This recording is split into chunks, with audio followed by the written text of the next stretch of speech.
You are going to see some wonderful students. First, I'd like to introduce Mrs. Hadley and Mrs. Rodriguez, who are their teachers in the Continuous Progress class. They were both second and third graders.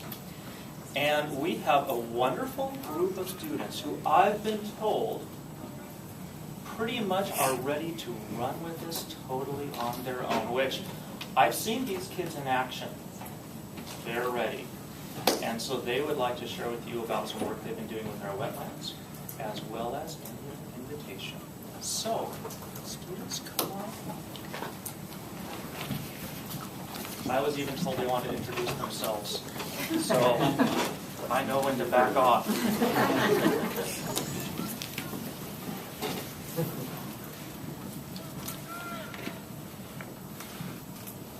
Pioneer Elementary Wetland, an ecosystem focus for the students of Continuous Progress by Braden, Chrissy, Mylan, Tegan, and Phil.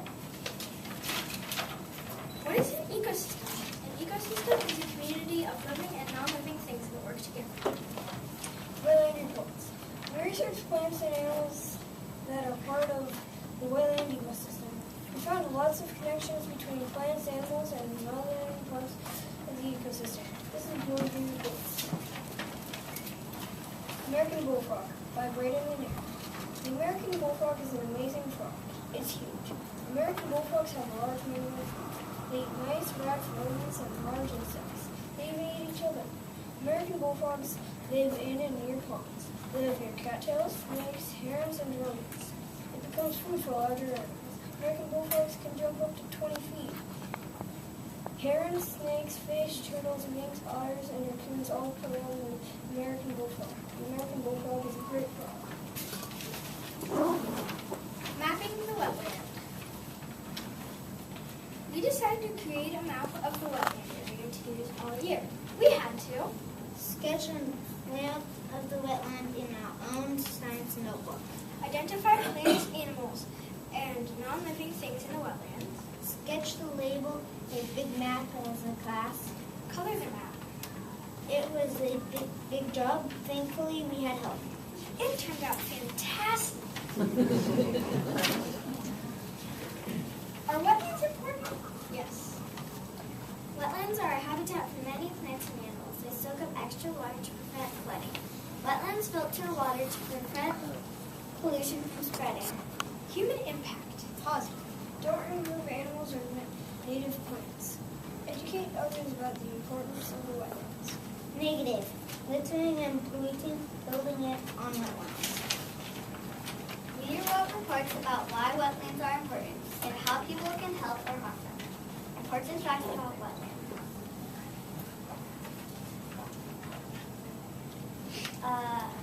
By my list. There are a whole bunch of interesting facts about wetlands, and I'm going to tell you a lot of them. One of the reasons why wetlands are important is that they prevent floods, because inside the wetlands there are healthy plants that suck up the extra water. The plants inside the wetlands work really well, just like giant sponges, and sucks up the water. I think that's a very interesting fact that I learned. Plants also clean the water by sucking the oil. The plants filter the water. People should not pollute the water, even though plants can clean it. The wetlands is a wonderful place because it is a habitat for animals, and those animals help our environment. The creatures and plants that live there are red-winged blackbirds, different types of fish, bugs, flowers, trees, and many more. The plants and animals are useful too, like trees for example.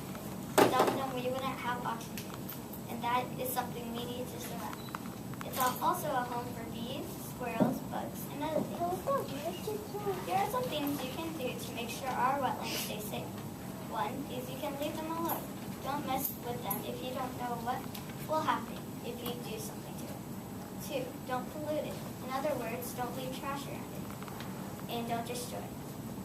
When you pollute the wetlands, all the animals' habitats will be destroyed. 3, if you see someone trying to hurt the wetlands, tell them the reasons why they are important, like the ones I've learned. These are some of the things that you shouldn't do. You shouldn't build things on it because it's a habitat for animals, and they can die. Do not cut down trees that are in the wetlands because a lot of animals' homes are there. that's what they need to survive. We need trees to help us breathe, and they need it for our home. Please don't harm the wetlands, because it wouldn't be the same without them. Those are the reasons why. What an experience. We love to search for a variety of animals and plants in wetlands. This slug is crawling on another slug. We found a tree that was struck by lightning. Look at this amazing north log.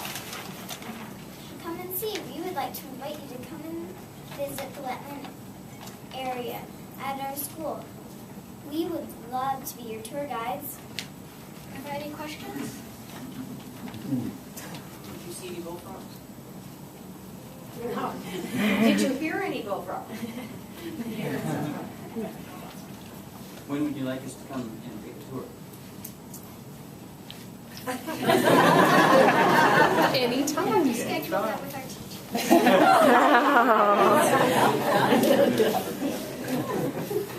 So, have you been studying wetland like all year long, or just recently? Kind of. Mostly. We started this project recently, but we've been studying wetlands. I'm just wondering if, like in the summer, if it's a lot drier out there, or does it stay wet all the time?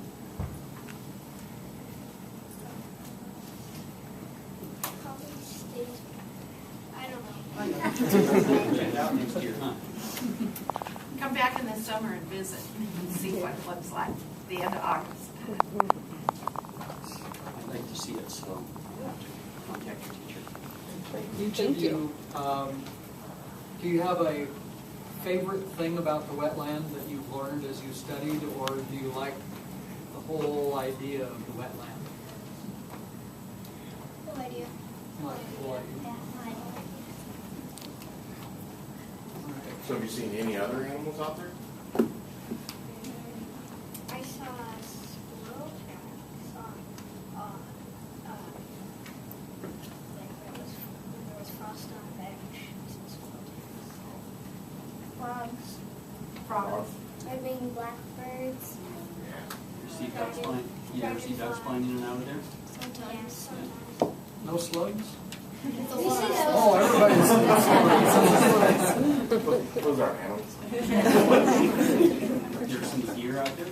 No? I No bet- coyotes I bet either? there's some out there. No deer tracks? How about raccoons? Yeah.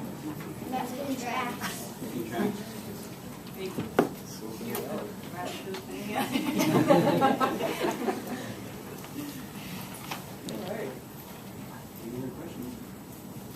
Are you going to keep studying wetlands? Probably. Yeah? Good. Go work for Bob. Okay, thank you. Great job.